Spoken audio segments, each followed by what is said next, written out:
C'est ça qu'elle m'a dit. Il y a une école qui est à Castor. La fille me dit qu'elle doit avoir 9-10 ans. Elle me dit que dans notre classe, dans notre école, presque on est tous obèses là. Ce qui fait que ces enfants-là, ils ne feront aucun effort pour perdre du poids. Parce qu'il faut d'abord voir c'est quoi la motivation de l'enfant et des parents et c'est qui est demandeur d'argent.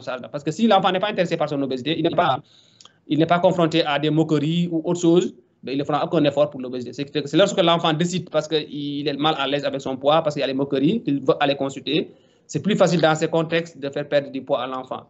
Mais quand c'est les parents qui veulent et que l'enfant, lui, il n'est pas concerné par son obésité, ça va être hyper difficile.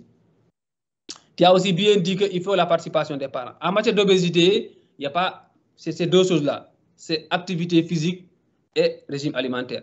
C'est les deux. Tout ce qui est médicament, toi-même tu as dit ça, les médicaments, on ne les utilise presque pas pour l'obésité. La chirurgie, elle est exceptionnelle. C'est dans le cas des obésités morbides qu'on fait ça et c'est rare, c'est les enfants qui ont les obésités morbides. Ce qui fait que c'est revoir l'alimentation et l'activité physique. L'alimentation, il faut chercher. Il y a des documents où on vous parle parce que tout ce qui est alimentation, il y a 3 classes. Il y a les classes vertes, l'enfant peut manger ça comme il veut. Il y a la classe jaune où l'enfant peut en manger mais en quantité limitée. Et il y a une classe rouge qu'il faudra éviter. Il faut voir ça. L'enfant doit manger de tout, mais pour chaque nutriment, que ce soit les gras, les protéines, les sucres, il y a des trucs qu'il doit prendre et d'autres qu'il ne doit pas prendre. Parce que comme c'est un enfant aussi en croissance, pour éviter qu'il y ait une malnutrition, il doit prendre de tout, mais il y a une façon de prendre de tout là. Ça, il faut voir dans des livres de nutrition. Vous pouvez avoir un tableau où on vous dit, par exemple, pour tout ce qui est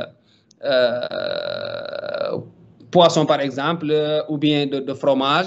Le fromage blanc, il est bien accepté, mais le camembert, le gruyère, il ne faut pas le prendre. La viande, on vous dira, les entrecôtes, il ne faut pas les manger. La viande de porc, il ne faut pas le manger, mais après le reste, vous pouvez manger. Les poissons aussi, il faut éviter le thon, mais vous pouvez manger d'autres formes. Ce qui fait qu'il y a vraiment des tableaux où vous avez toutes les types d'aliments et ceux qui sont permis. Dans toutes les catégories, que ce soit les aliments de construction, de protection ou d'énergétique, il y a la bande verte, il peut manger comme il veut, la bande jaune et la bande rouge. Ça, vraiment, il faut revoir ça. Et puis aussi, il faut vraiment encourager l'enfant à prendre ses 3 repas quotidiens parce qu'il est en croissance. Mais ce qu'il faut, c'est d'éviter qu'il prenne il faut éviter le grignotage. Et puis aussi, il faut l'encourager à arrêter tout ce qui est sucre rapide, notamment les fast-food, les pâtisseries, ça aussi, il doit éviter ça. L'activité physique aussi, il faut trouver l'activité physique que l'enfant aime. Ça ne sert à rien de le mettre à la marche alors qu'il ne veut pas faire la marche, ou bien l'envoyer à la piscine alors qu'il ne veut pas de la natation. Il faut essayer de voir avec l'enfant le sport qui le plaît le mieux, parce que c'est là-bas qui va se donner à fond. Il faut voir ça. Et puis, il faut au moins minimum, idéalement, 3 jours de sport dans la semaine. Et puis, mieux, lorsque c'est possible aussi, il faut éviter, il faut encourager l'enfant à bouger le plus possible, parce que vous allez voir les obésités précoces. Mais vous ne pouvez pas faire de régime à l'enfant, il faut l'encourager plutôt à faire des activités physiques. Il y a une autre cause d'obésité qu'on t'a pas donnée, c'est en fait le syndrome de, comment on appelle ça encore, c'est en fait c'est un acronyme d'obésité, c'est une obésité avec des troubles respiratoires, des troubles endocriniens qu'ils font là. Je cherche encore le truc, je cherche c'est obésité, hypoventilation, c'est le syndrome de Rohan, le syndrome de Rohan, R-O-H-A, syndrome de Rohan, je vais revoir comment ça s'écrit. Je n'ai pas parlé de ça, il faut en parler aussi. C'est les obésités, le cas des obésités précoces, syndrome de Rohan. Rohan, syndrome de Rohan. On dit c'est une prise excessive de poids associée à hypoventilation alvéolaire et en fait des troubles endocriniens, syndrome de Rohan. Il faut se le mettre dans le cadre des obésités précoces, rapide onset, obésité, vif, hypothalamique, dysfonction, hypoventilation et autonomique, dysrégulation. Syndrome de Rohan, R-O-2-H-A-D. Ça aussi, il faut parler de syndrome dans le cadre des obésités précoces, des obésités syndromiques. Il faut en parler de ça. Puis, pour finir, la prévention, c'est surtout chez les enfants qui ont des facteurs génétiques, les enfants exposés.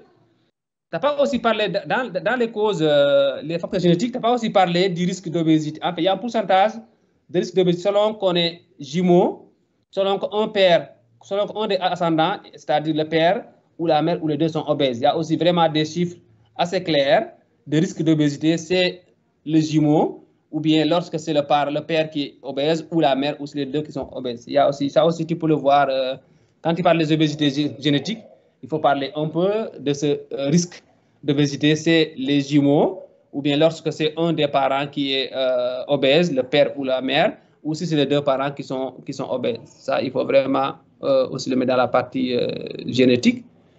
Ben, je pense que pour finir, est-ce que j'ai d'autres éléments à donner? Dans les complications digestives aussi, il faudra parler de la lithiase biliaire aussi, qui est assez fréquente chez les personnes obèses.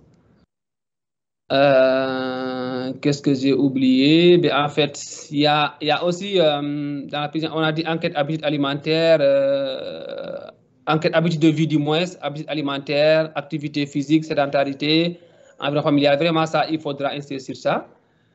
Il y a en fait un document de, peut-être je vais l'envoyer à Yacine, obésité de l'enfant et de l'adolescent. Je vais partager ça avec vous. C'est un bon document que vous pouvez utiliser un peu pour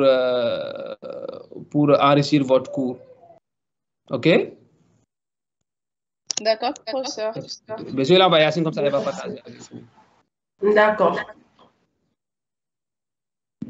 C'est ce qui fait que ces enfants qui sont à risque, qui ont un environnement, en fait, qui ont des antécédents génitaux, en fait, des antécédents familiaux d'obésité, il faut vraiment très, très tôt les prendre en charge pour éviter qu'ils tombent sur